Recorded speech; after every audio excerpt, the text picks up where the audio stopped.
টানে।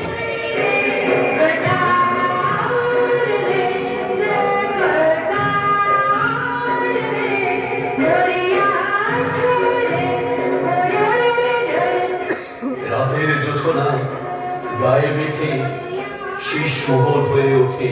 অপু, অপু, ওই দেখো রাজস্থানের শীষ মোহর, আমাদের দেশের এক অন্যতম সুন্দর স্থাপত্য শিল্প।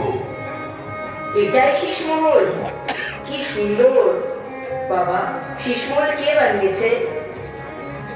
ভারতের শীষ মোহর অনেকেই তৈরি করেছে, কিন্তু রাজস্থানের এই শীষ মোহর 1716 সালে মহারাণা প্রতাপের আমলে তৈরি। এই শীষ মোহর তৈরির পিছনে মহারাজা, মহারানী অন্তর্মহলে আসছে, সাবধান!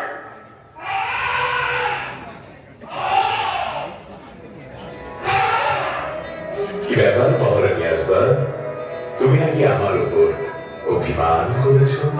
মহারাজ রানীকে উপহার দিলেন উজ্জ্বল রত্ন খচিত নানান রঙের কাঁচ দিয়ে তৈরি এক মায়াবী আলোর প্রাসাদ, যার নাম দিলেন শীষ মোহর।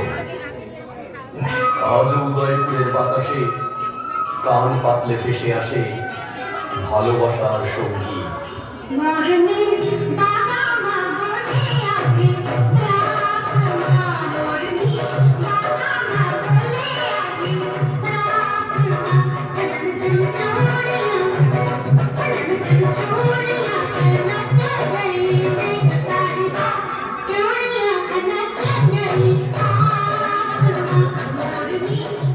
বাবা, বাবা, আমি আবার শীষমহল দেখতে আসবো।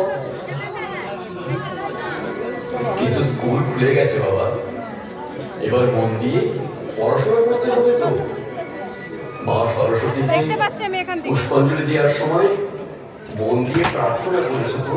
করেছি তো, আমি মা সরস্বতীর কাছে প্রার্থনা করেছি। মা,